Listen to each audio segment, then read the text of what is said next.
The twin suns of Zareth, 9 cast a fiery glow across the jagged mountains, turning the barren landscape into a sea of molten gold and crimson. On the highest peak, atop an obsidian throne carved from the heart of a fallen asteroid, sat Queen Lasara, ruler of the Xylarian Dominion. Her violet eyes burned with righteous fury as she surveyed the ruins of the human settlement below. The ground trembled as she rose, her armored form towering above her court of alien nobles. Her roar echoed through the valleys, a sound so fierce and pure that even the mountain peaks seemed to bow in reverence. "Justice has been denied, and the guilty shall face my wrath," she proclaimed, her voice vibrating like a storm. The council murmured nervously. The humans had been trespassers, tinkerers, scavengers, and dreamers, yet Lasara saw something deeper, a web of lies that stretched far beyond this forsaken outpost. The Xylarians had rules, laws etched in crystal tablets that dated back millennia, and they were not to be broken. Not by accident, not by ignorance. From the ashes of the settlement, a lone human emerged. Short, wiry, and covered in soot, he limped across the scorched earth with a battered toolkit clutched in one hand. His name was Joran, a tinker from the Orion Belt, and though he was small and seemingly insignificant, there was a spark in his green eyes that defied fear itself. "Your Majesty," Joran called, his voice trembling yet firm. "I am Joran, a tinker, not a thief or a traitor. I beg you to hear me." The alien queen's gaze locked onto him. There was a moment, a heartbeat suspended in time, where the roar faltered and the cold fury in her eyes gave way to curiosity. Few dared speak to a Xylarian monarch in defiance. Fewer still survived the attempt. "Speak, human," Lasara said, her tone slicing through the air like a blade. "And make it worth my attention."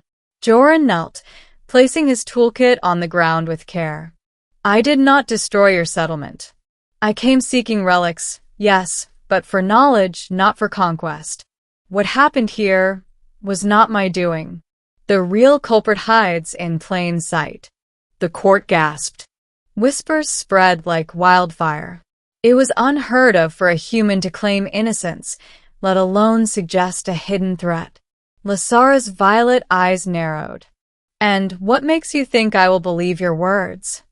Joran opened his toolkit, revealing a small array of devices, delicate instruments designed to analyze energy signatures, chemical compositions, and structural anomalies. "Because I can show you," he said simply. "The explosion that destroyed your settlement wasn't an accident, nor the work of humans. It was engineered, designed to make it seem as if your laws were broken." He activated a scanner, and a holographic projection rose from the toolkit. It showed the settlement moments before the cataclysm, a shimmering grid of energy slowly being manipulated by an invisible hand. The human court and alien nobles leaned forward, eyes widening as the pattern unfolded. "See this?" Joran said. "The energy flows are unnatural. Someone amplified them to mimic a human error. It was meant to frame me and all humans who trade here." Lasara's gaze softened just slightly, though her voice remained hard. "A conspiracy?" she asked, the word foreign yet familiar on her tongue. Joran nodded. "Yes. And if you act in anger now, the real culprit escapes. Please hear me, not with your fury, but with your mind." The queen sat back, her thoughts swirling like the storms on Zareth 9. Justice, she realized, was not blind to evidence. It required discernment, and for the first time in decades, she felt the stirrings of doubt, not toward her court, but toward the narrative she had believed. The court erupted in debate. Some nobles demanded immediate execution of the human, citing the destruction as proof enough of guilt. Others, less impulsive, examined the projections with fascination. Lasara raised her hand, commanding silence.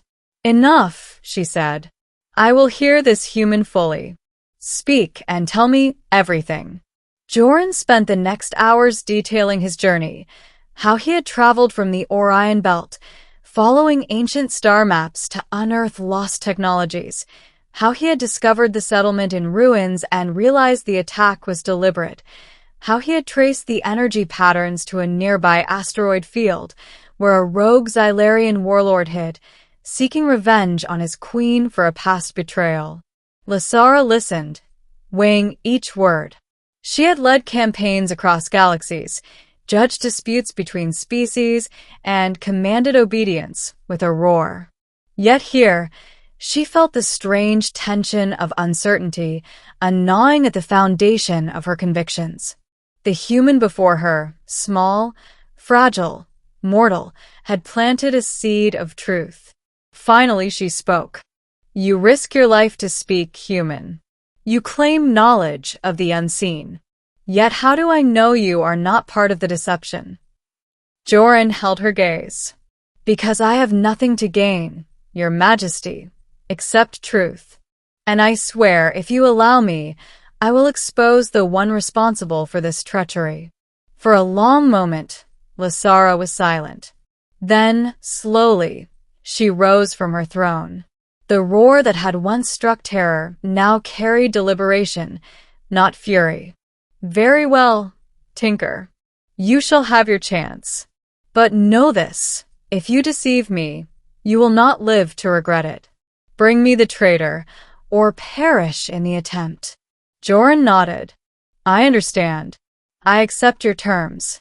The human and the alien queen ventured into the asteroid field together, a perilous expanse of jagged rocks and volatile energy streams. Joran's devices revealed the rogue Xylarian hiding among the debris, manipulating energy conduits to amplify chaos. With careful precision, he navigated the field, avoiding traps until they confronted the warlord. Lasara stepped forward, her presence a storm of authority. "You have defied me," she said. "You have endangered my people and dishonored your kind. Surrender, or face the full wrath of the Xylarian dominion." The rogue laughed, a grating sound that echoed off the asteroids. "And who is this puny human that dares guide your queen? You will fail, Lasara." Joran raised his hands, activating a device that emitted a neutralizing energy pulse. The rogue staggered, unable to stabilize the manipulations that had caused so much destruction.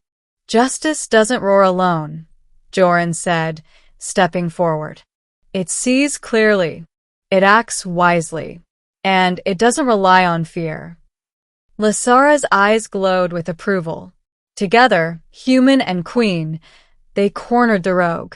Lasara's roar returned, but this time, it carried authority, not wrath, command, not anger.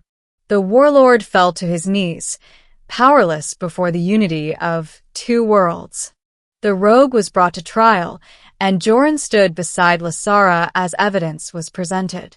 His devices proved the truth beyond dispute, and the alien queen pronounced judgment that was swift yet fair. The rogue's ambition was quelled, his treachery exposed, and the settlement's ruins would be rebuilt, not as a warning, but as a symbol of vigilance and cooperation.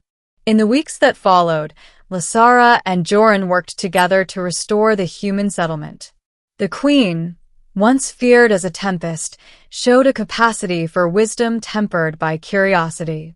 The humans, once seen as interlopers, became valued partners in exploration and innovation. One evening, as the twin suns set, casting shadows across the reconstructed city, Joran approached the queen. "You could have destroyed me," he said softly, "and yet you listened. You acted not only with justice, but with understanding." Lasara regarded him with her piercing violet eyes. "Justice is not merely punishment," she said. "It is discernment. And courage, Tinker, comes in many forms. Sometimes, It comes in the voice of one who dares to speak when all others roar. Joran smiled, a rare and honest expression. Then we are allies, Your Majesty. Not because we share blood or planet, but because we share purpose. Lysara inclined her head. Yes, Joran. Purpose. That is the true bond, and perhaps the true measure of justice. As the sun sank beneath the horizon, casting the world in a warm, amber glow, human and alien alike stood side by side. For the first time in centuries, the dominion of Xylarians and the human explorers of Orion Belt gazed into the future together, not as conquerors and subjects, but as equals, bound by trust, courage, and the understanding that sometimes a tinker's words can echo louder than a queen's roar.